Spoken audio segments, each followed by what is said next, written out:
listening to the Read-Aloud Revival podcast. This is the podcast that inspires you to build your family culture around books.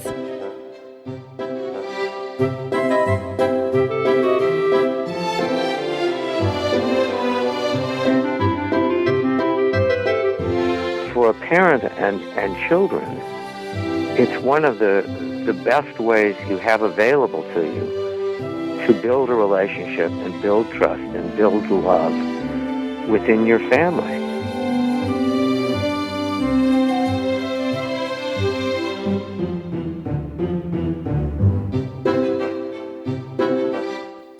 Hey everybody, Sarah Mackenzie here, and this is episode 4.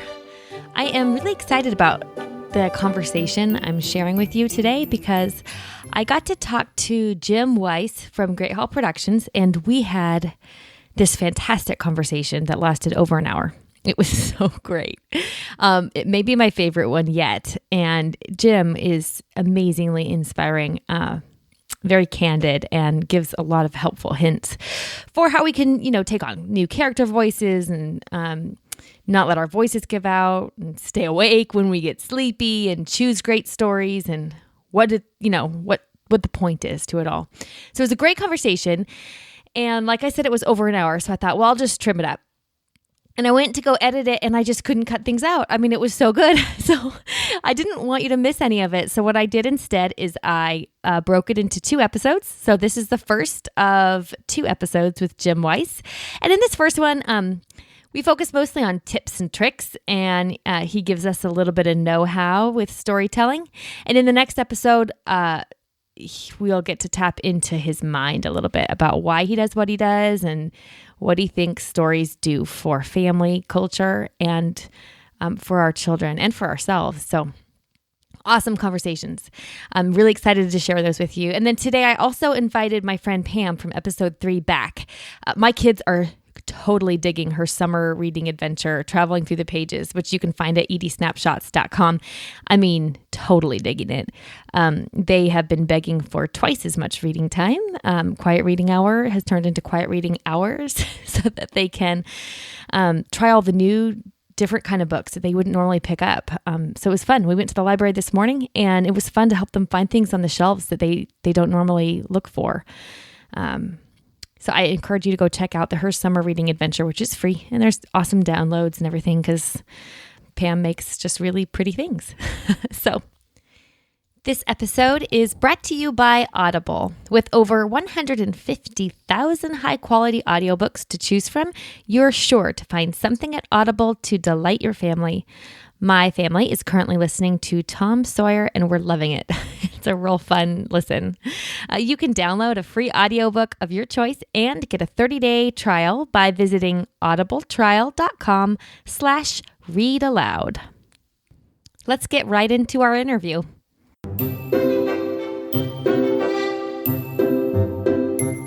Jim has been a storyteller heard all over the world for over 25 years. He and his wife, Randy, formed Great Hall Productions and have produced 49 storytelling recordings. Jim's Great Hall line is the recipient of more than 100 major national awards, and this month marks the 25th anniversary of Great Hall Productions.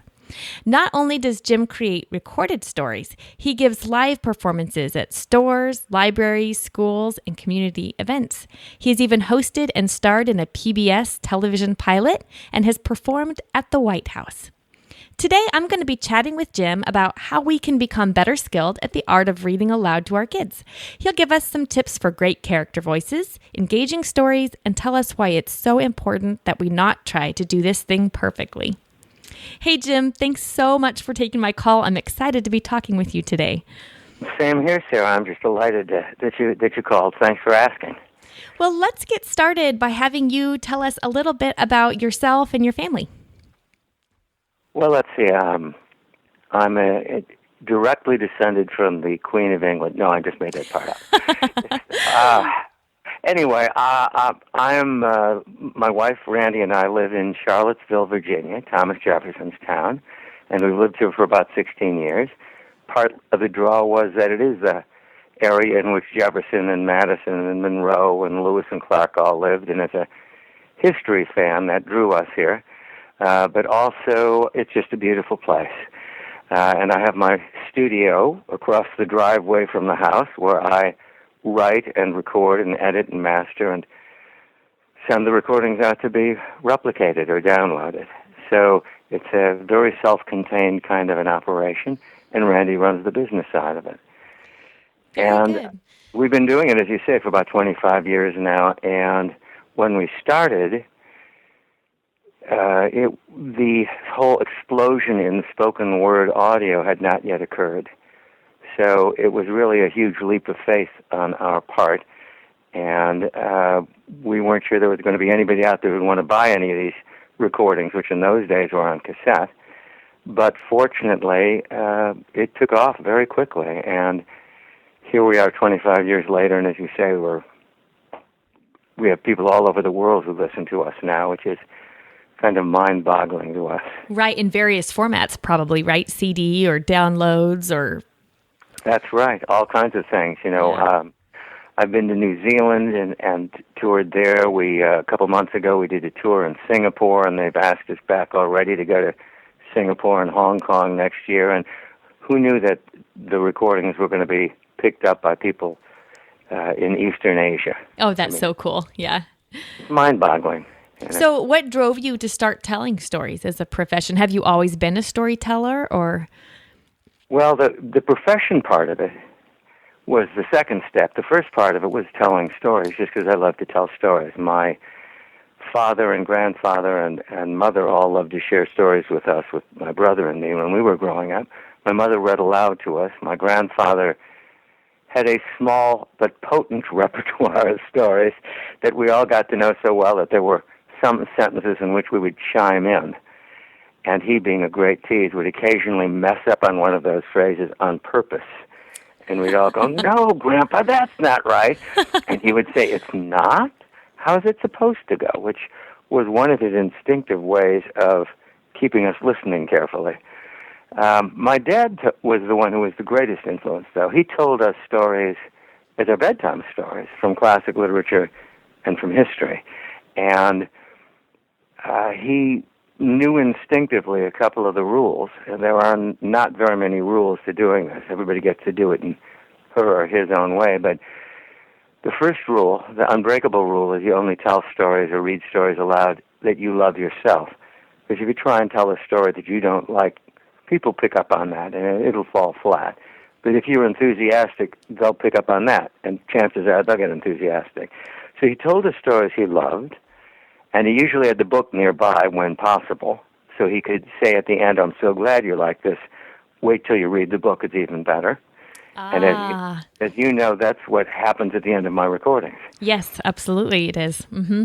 I was going to ask you about that because sometimes I hear people say, we shouldn't tell our children, you read, abridged versions or tell children abridged versions. But in my own experience in my family, it seems that when they hear you tell the story or read an abridged version, a lot of times it just stirs them to want to read the original, especially if it's a classic. That's exactly why, it's one of the reasons we started doing this as a professional kind of an enterprise, because we felt there was a generation either not getting classic literature and history or getting it in a version that really didn't stay with the intent of the original story.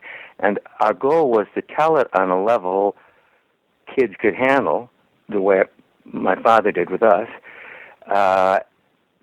and then at the end say, now go to the library or bookstore and get the original. Because a lot of times the stories are a little complicated or a little intense, or the motives of a character may need a little bit of explanation for a young reader or a young listener. So we stay with the intent of the story, and but I tell it in my words, with character voices for each character and so on, because I'm trying to act really as a translator, and that's how I think you have to look at this thing when you're telling or reading stories to your own kids. Unless you're reading the gospel, it's not gospel, and you can mess with it a little bit. You Right. can say, "Hey, do you know what that means?" Or you can soften violence, or you can stop long enough to explain the motives a little bit, or get into a conversation with your child or children about, why do you think he's doing this, or what else could she do? And that sort of thing, and by the way, that whole discussion of the ethical decision-making doubles the impact of the story. And all the stories we're already sharing with our kids have this element to them, and we don't usually talk about it. We usually share classic literature and say, okay, I've done my bit, goodbye. Mm-hmm. And whereas if you talk about why the characters do what they do, you're not only giving the story to your child, and you not only have the opportunity then to go on and talk about the era in which the characters were operating, getting into that whole discussion, but now you're doubling the impact, or more than doubling it, by talking about the choices that the characters make. And so all of this is inherent in the way we make our recordings. But at the end, we don't want to take the place of Dickens or Dumas or Stevenson or whoever it is. We want the listeners to go and find the original, or find more books by that author, or if it's history, find out more about this group of characters or the era in which the story has taken place. For us, it's a way of engaging them and then leading them on. Now, having said that, I'll just finish this little piece by saying that Randy and I have, through the years, heard from thousands of parents around the world who will say, for one reason or another, my child may never be able to read this particular book. He's blind, she's dyslexic, they're this, they're that, they have this challenge or that challenge. But they can now hold an intelligent discussion about the book because of your recording, because it's true enough to the original. And the flip side of that is, and I just had this conversation with a parent at a conference last weekend, my child's dyslexic, but he's now reading at grade level because he's listened to your recordings, and he got so turned on, he insisted on teaching himself to read better so that he could read the original himself. Yeah, that's very cool. Well, the very first episode of this podcast, I talked to Andrew Pudawa from the Institute for Excellence in Writing, and he was talking about how what a tremendous impact hearing stories has on a child's, ability to read later, even if they struggle with dyslexia or learning disabilities of any kind. So, Andrew and I know each other well, and we have talked. We've had that conversation ourselves more than once. I think, and without repeating anything he said, I want to point out that there are a lot of things happening simultaneously. Number one, you're giving the content of the story, obviously. Number two, it's a point of entry to discussing ethics. Number three, it's a point of entry towards discussing the time and the place in which the story happened, and possibly time and the place in which the author lived. Also, and now we're still talking content, but there are a couple of other things going on, too. The brain researchers in the last, 12 or 15 years have finally started to explain in scientific terms what the rest of us knew instinctively was true. What happens to you when you're listening to a story or reading it, as opposed to somebody giving you a story with a visual image on a screen to accompany it, a movie screen, a TV screen, a computer screen. And first of all, there are two entirely different parts of the brain engaged if I give you a story with an image, or if I tell you this story or read it aloud to you, or you read it yourself, and you're using your imagination to fill in the image. They are actually two different parts of the brain, and each of them is used in different kinds of creative thinking later on. So you have to develop both. And in a very, very visual age, such as we are living in, it's particularly important that we get listening skills in addition to visual learning skills for this reason, among others. And the other thing that's very fundamental that most people just don't even realize is that you have to learn how to learn. It's instinctive, but, well, let me tell you what I mean. If I told you a story right now, Sarah, and at the end of the day, your child said to you, what was that story Mr. Weiss told? You'd stop a second, and then you'd be able to say it. You'd say, well, it was a story about, and you'd talk about the main characters and the challenges and where and when the story happened, and you kind of follow the main points until you got to the ending and the results. Well, you have to learn what are those essential parts of the story. And what's interesting is, as you are learning to delineate between the essential parts of the story and those details that are added in just for some extra color and texture, as you're learning that with story, your brain is also absorbing this on a whole other level. You are learning how to do this on all the other stuff that you're also learning about. Stories not only teach about stories, they're teaching us how to delineate critical information from lesser information in all the things we study. Right. So they're really, when you learn how to listen to a story, you're learning how to learn. Yeah. So much is happening. And one last thing, which I knew because I was lucky enough to grow up the way I did, which is it's an incredibly powerful and beautiful way to bond between people. If you share a story that you love with somebody, they know you love it. And it means something to them that you've taken the time to do this. And for a parent and children, it's one of the best ways you have available to you to build a relationship and build trust and build love within your family. And so all of these things are happening at the same time while you're sharing the stories that you love to read aloud or tell. Very good. Well, let's talk about character voices. A lot of my listeners have told me that they struggle with character voices, and one of the things that I know is tricky is keeping the voices straight. One of my readers, Tracy, said that she wants to know when to change voices. If she's reading aloud, she doesn't really realize, I need to change voices until after she's read the quote or... Right. So right. How do you tackle character voices? Well, first of all, I venture to say that the greatest actors and actresses in the world, in many cases, have, just like you and Tracy and me, at one time or another had a child say, "That's not how the character sounded the other night, Mom." Exactly. Right? Yep. And I don't care who you are, it happens, I mean, if I'm doing a recording and it's a story I know really well and the characters are characters I know really well, I don't have to worry about that too much. But when I record, let's say, an unabridged recording of a book, and I've done 50 or 60 of those through the years too, some of them have, 40, 50 characters. When my unabridged reading of Carry On, Mr. Bowditch, I purposely waited until the end to count how many speaking roles there were, because I knew it would be too intimidating otherwise. Oh, my goodness, yeah. And when I was done, I counted up, and there were 58 characters in that book. Wow. Now, yeah, and I have lived to tell about it. Now, here's the thing. When I'm doing it, because it's a recording, and it has to hang together, if it's a project like that one, I may spend the first day in the studio just recording a sentence in the voice of each of the main characters, just so I can go back to that.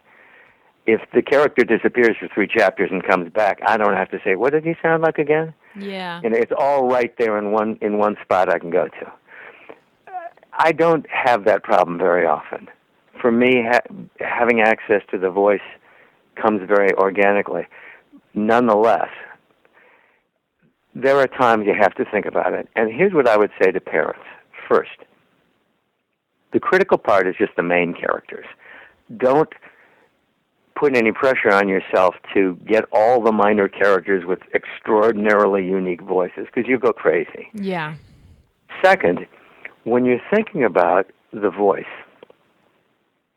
rather than just snatching a voice out of thin air and saying, okay, this is going to be Frodo and this is going to be Sam, think for a moment first about what's special about Frodo, what's special about Sam, what's special about Sherlock Holmes, what's special about Queen Elizabeth I.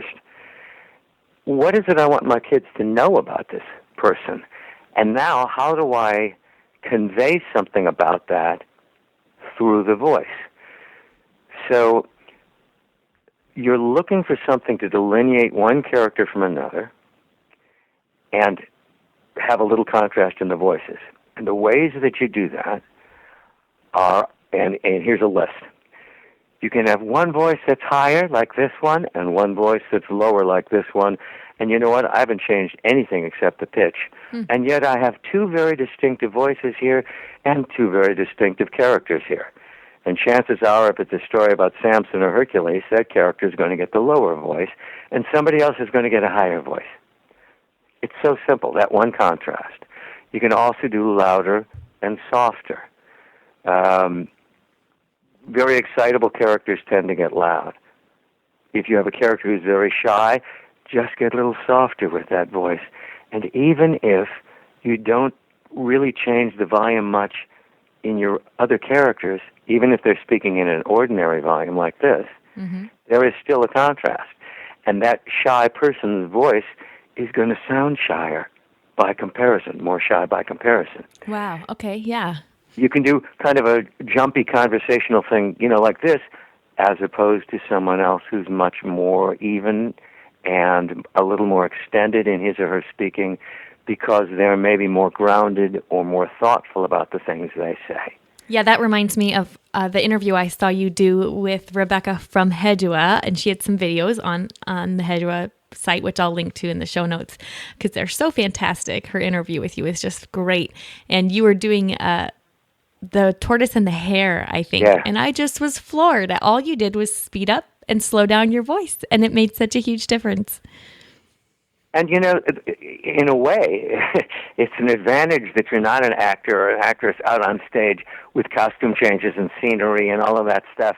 I mean, it's fun, but you don't need that stuff. You just sit there with your kids and do this. And you just need one of those contrasts or two of those contrasts between characters, and you've got a cast of characters. And as I say, mostly you want to think about that for the main characters. And if your child says, well, that's not exactly the same voice, you say, you know what, you're right. It's been a couple of nights since I did this. What was different about it the other night? I'll try and get close to that as I can get. Yeah, okay. And your child will say to you, hey, it was louder or it was faster or whatever, and get as close as you can and then say, that may be as close as I can get to it from the other night. And that, by the way, is a teaching moment you have just had with your child. Very good. Okay. And I actually don't know that my kids usually remember all the little extra characters, tonality or the little nuances of their voices, but definitely the main characters. I think they do. The main characters, yeah. So what about accents? Cindy says that all of her accents sound either English or Russian, and I'm pretty sure all mine sound English.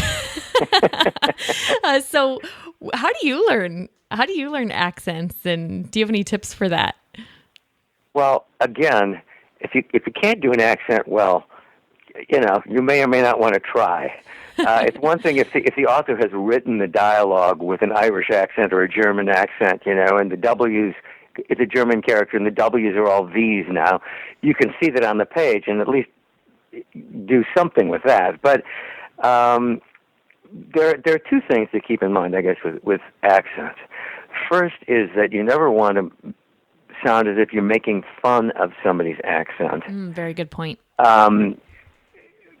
Because even if you're not telling the story just to your own kids, you don't know if your kids are going to go out and try and repeat the story to somebody else, and for all you know, they're going to repeat it to somebody who came from that place. This is a country we're living in where lots of people here with lots of different backgrounds and lots of different accents, and you don't want to be rude. Yes. So it's a good point to tell your kids, if you do something with an accent, by the way, honey, if you go out and tell the story to somebody else, just be aware of that. You don't want to make somebody feel like you're making fun of them. As to how you do it, again, you only need one or two little things to kind of give a hint at the accent. And I just mentioned one. In some places, the W becomes a V. Or in Irish accents, a lot of the times, they'll leave off the G on the ING. It won't be I was watching it. I was watching it. And it's just one thing. Now, if you have an ear for accents, but you don't know how a particular accent sounds, there are a couple of ways you can go. The great example for me was when years ago, I had to do an Egyptian accent. Now I have friends from all over the Middle East, but in those days I didn't know anybody from Egypt. So I went out and got the middle Indiana Jones movie, which is set there, with a great Welsh character actor, John Rhys Davies, playing Indy's Egyptian sidekick, and I listened to him. Oh, that's great. Yeah. It's funny, you can do that. Now, there are also websites, that are pronunciation websites where if you don't know how a word sounds, you can go and look it up. And they'll say it for you out loud. Well, a lot of those websites allow you to choose what accent you want to hear the pronunciation in. Is it an American accent? Is it an English accent? Is it Australian? And a lot of them will also have accents from Italy or Germany or something like that. So find one of those websites and enter in a phrase and let somebody who speaks with a German accent instruct you, in effect, by saying a sentence or two in that accent. Oh, that's a great idea. Do you have any favorite websites, or do you just... Oh, there's so many. Okay. Let's see. There's one that just says best pronunciation, but I've got a half dozen of them in my, bookmarked in my laptop that I can go to if I need to. Okay. Those are also obviously useful for. Yeah, those are also useful, obviously, for all those times you're reading and you come to a proper name, maybe of some place in another country or some character's name, and you say, "Gee, how do I say that?" Yeah, I've done that before, where I've read an entire book pronouncing someone's name incorrectly, and then maybe we watch the movie version of the book or we hear the audiobook of it or something, and we realize it was wrong. I mean, that's just terrible. The Jungle Book, there's an ongoing argument whether Kipling wanted it to be Mowgli or Mowgli. Oh, okay. And the flip side of that, and I went with Mowgli on my recording. If I were doing it today, I'm not sure whether I would do it as Mowgli. I'd probably do it as Mowgli. Okay. Flip side of that was Carry On Mr. Bowditch, which most people say Bowditch, but he's a historical character, and it was Bowditch. And the way I remember that was he was an ocean navigator. It's the bow of a ship. Oh, yeah, right. But yeah, I didn't realize that. I would have thought it was Bowditch, so I didn't know Everybody that. does, possibly including him. Who knows? Right. How do you keep your voice from going out when you're doing all these different, character voices and telling stories for a long time? My suggestion is this. I always suggest to people who do a lot of speaking in the day, whether it's a homeschooling mom or a courtroom attorney, to go out and find a local voice teacher and say to that person, I would like to come and take a couple lessons from you, and I'm not interested in learning how to sing. I'm not interested in, maybe you even can't carry a tune, but what I'd like to learn from you is, can you show me a little bit about breathing, and can you give me some warm-up exercises I can do in the morning? Okay. Now, if you do that for a couple of lessons, that's all you need. And that investment is going to pay off for the rest of your life. Because you warm up for 10 minutes in the morning. I mean, when I'm on the way to a gig, I'll be singing in the car. I'll be warming up in the car. Okay. And by the time I get there, I'm ready to go. I can go into the studio and record for hours. My voice actually gets stronger after about 2 hours. Wow. And keeps going for hours. And I've learned to hear myself well enough that as I feel it's starting to sound a little more tired, that's when I stop recording for the day and go back and start doing the editing element of what I've just recorded. Okay. But for you, because here's what's happening. You are working very hard just to get the sound out all day, if it's coming from your throat rather than down below from your diaphragm, from your breathing apparatus. And the more you talk, the more stressed your throat becomes, and the more tired. And it gets worse and worse over the course of a day. So, first of all, I would say try and schedule the stuff the different subjects in the curricula in such a way that those that perhaps are most talk intensive on your part are not all back-to-back. Okay. And number two, if you can get a few voice lessons and just pick up some breathing, enough to warm up in the morning for 10 minutes, you will find at the end of the day, not only do you still have a voice, but your energy level is better than it is if you don't do this. That's just so interesting to me because I did actually take voice lessons when I was in high school for several years. And so many of my readers and listeners emailed me asking for me to ask you how to keep your voice from going out. But I've never had that problem. And I sort of talk to myself or my kids all day. And so I thought, well, that's interesting. But I wonder how much of those voice lessons are just playing into the way I normally speak and breathe. Yeah, you pick up on it, and after a while, it's not something you're thinking about. Now, there are a few stories I know take extra work that are extra stressful on my voice, and I try not to tell those late in the day if I'm doing a live performance. Are those ones where you change character voices a lot, or they're more extreme character voices? Sometimes it's the nature of the voice itself. And or maybe a story that's a long story that's very high energy. That's not a quieter thing. It's something that takes a lot of pep for a sustained amount of time. And I've learned to just kind of think about which stories do I tell, not only from the point of view of a balanced performance, but also that kind of consideration too. It doesn't enter into it very often, because I do warm up. But if I've been on the road for 3 weeks, let's say, and I'm doing a nighttime concert at a theater or an opera house or some place or a community event, I may think about, gee, maybe this is not the right story to end with tonight, unless it's the last gig of the tour. I don't have to worry about it too much. Right, end with a bang and then fall into bed. Yeah, right. Now, there's not a lot of that, but it doesn't happen that often, but it happens on occasion, and you have to think about that.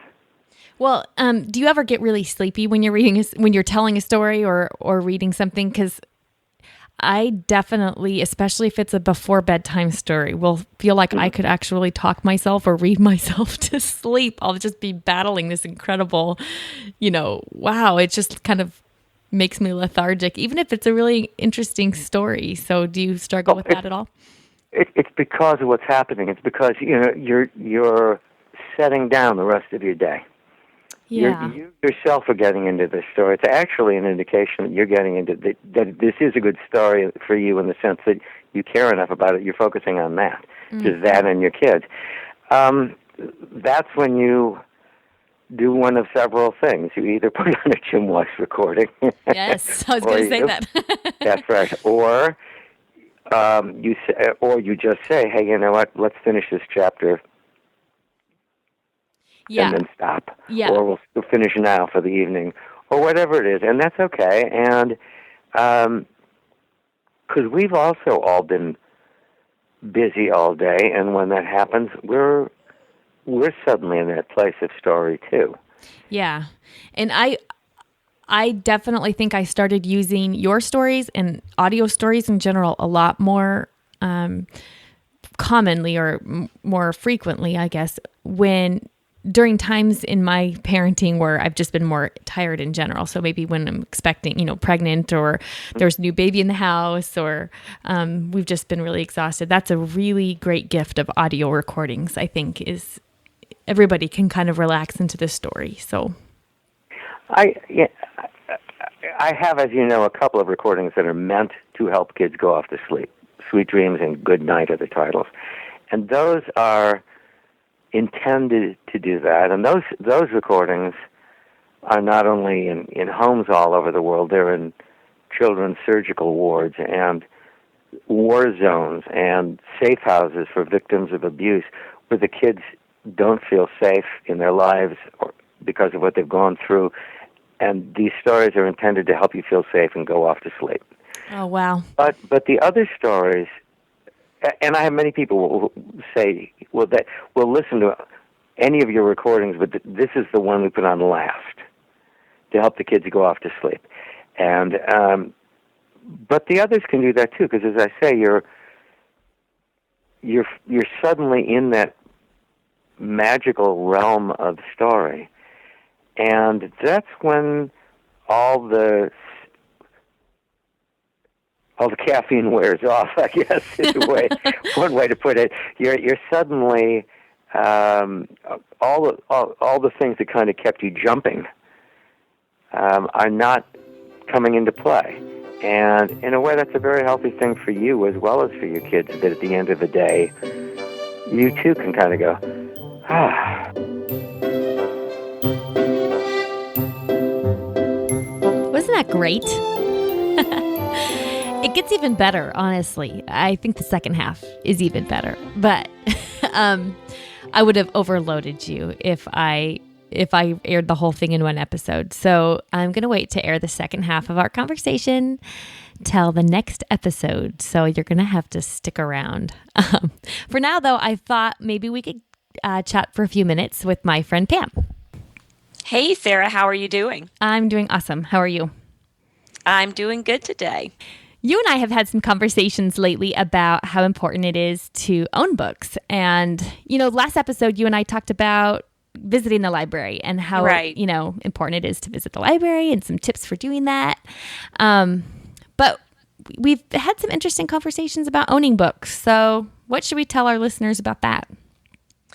Well, I actually have found some really interesting information, something that kind of totally blew me away. And this was put out by the Literacy Trust in the United Kingdom, literacytrust.org from the UK. And they did a study where they questioned 17,000 young people. And what they found out when they questioned these people is that there was a very strong link between a young person's reading ability and their access to books at home. So 80% of the children who read above the expected level for their age actually owned books of their own. Aha. But if you look at children who were reading below their expected level for their age, only about 58% of those children either owned or had access to books at home. Interesting. So there's some kind of pretty significant correlation between being able to go over to your own shelf and just pick something off the shelf without having to make it an event, without having to go to the library and borrow them. Or maybe it's just the impact that it has on our children if we are willing to spend money on books and then we make that a family priority. What do you think? Yeah, I really wonder exactly what the correlation is, but I would think that has a lot to do with it. If a parent is spending money on books, if there are a large number of books in the home, then the message that it sends to our children about books is that they're pretty important, that it's an important thing to have. It's something of value and of worth. Right.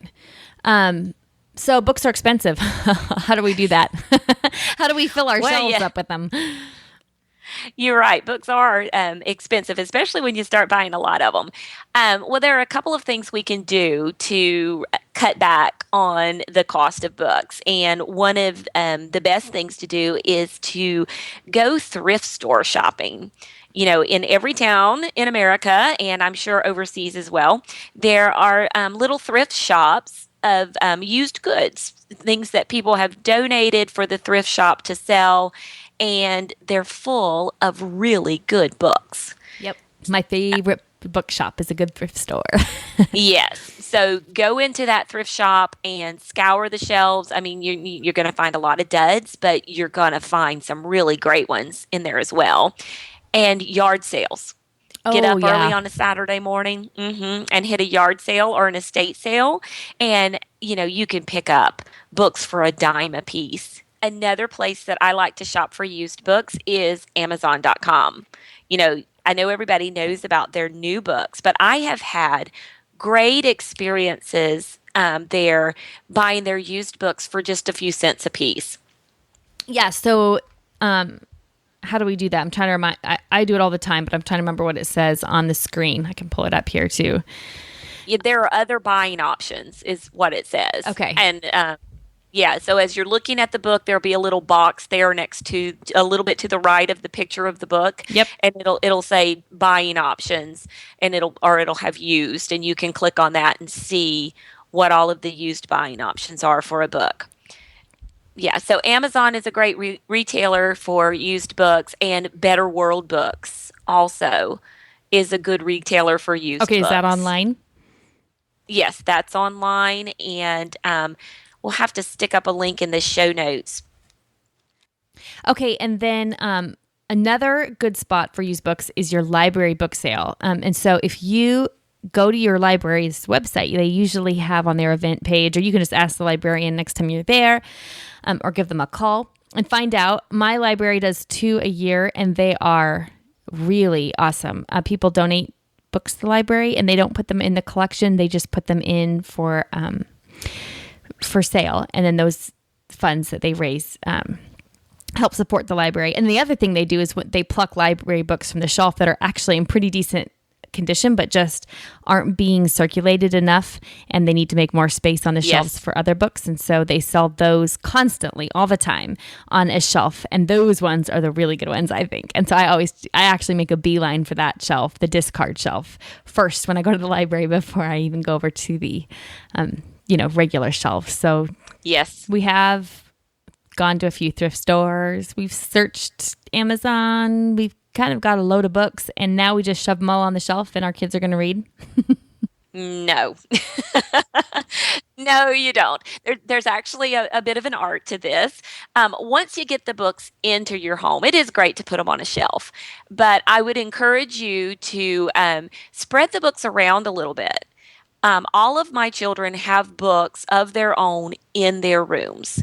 And so there's either a shelf in their room or a basket in their room with a selection of 20 or 30 books that are good for their age and for their reading level and their interest, and they're in their room. And so at any given time, if they're wake up early in the morning, or they're staying up and trying to go to sleep at night, or having a little quiet time, they can always go over and pick up a book and have a chance to read it. And they kind of take ownership of those books. Those are their books. Okay. So baskets of books in the kids' rooms. We have a basket in the playroom. And we also have a couple of different baskets in the living room where we've put the books. So spread them around throughout the house. And then another thing to think about is how you display the books. It's very easy for us as an adult to walk over to a shelf of books where the spine is facing out and to pull out a book, look at it, and put it back on the shelf. But it's really not that easy for a child to do that. Usually the books end up in a pile on the floor, and spines are just not that interesting. They don't really catch their attention. So I would encourage you to display children's books with the front of the book facing out. Yeah, there's some really creative and inexpensive ways to do that. I've not done this in my home yet, but I definitely want to. So I just came up with an idea. Maybe Pam and I, maybe you and I can start a Pinterest board where we pin some creative ways to display books, and we can put that link in the show notes.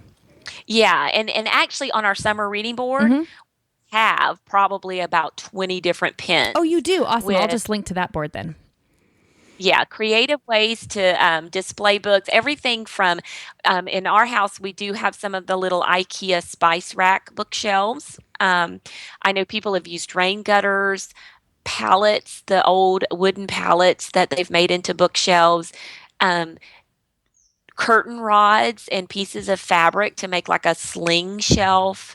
But put the shelves down low at the children's level so that they can stand and peruse, and then take it off the shelf and put it back, and just see the cover, because the cover is so much more engaging than the spine, especially with a really thin children's book.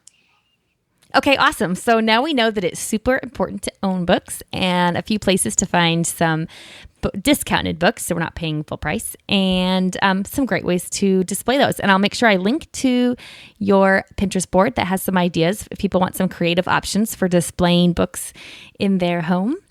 And then make sure that you visit Pam's site, edsnapshots.com. If you haven't gotten your reading passport or any of the other summer reading program materials she's got there, they are awesome. My kids are having a ball filling out their bingo forms and trying out new books that they wouldn't have otherwise chosen just because of the summer reading program she created. So Thanks, Pam, for chatting with me again. That was fun.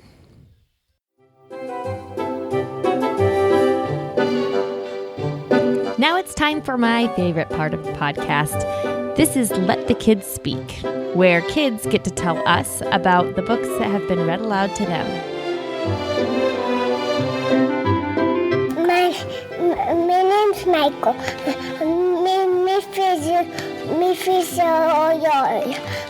My book is Short Slip. Goodbye. I'm Samantha. I'm almost 8 years old, and my favorite book that I like to read is The Mitchells. I like it because when they have a friendship, they do everything they can to keep it. And what I like to read with my mom is The Duchess Bakes a Cake.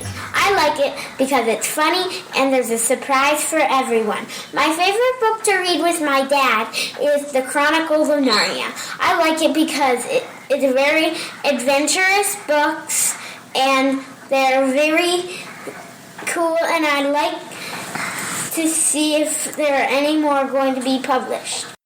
My name's Jacqueline, and I'm 6 years old, and my favorite read aloud is Trumpet of the Sun. And my favorite part is where he flew into the window of the store window.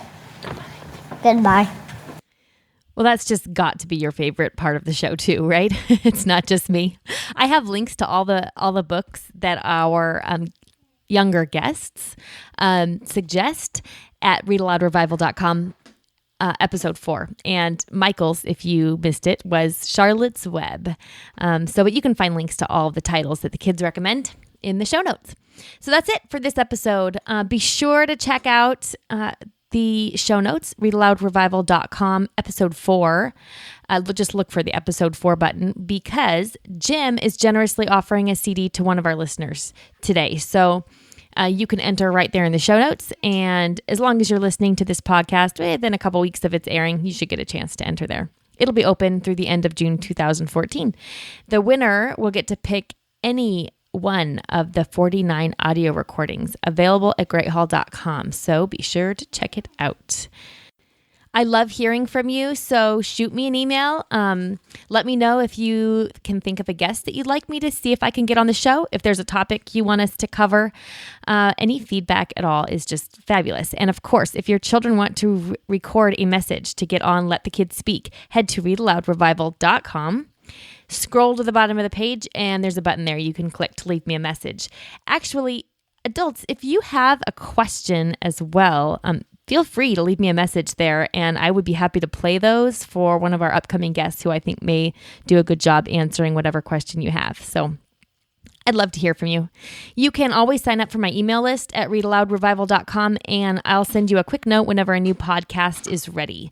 I also keep a list of upcoming guests there at readaloudrevival.com, so you can check that out if you want to know what's coming up in future episodes.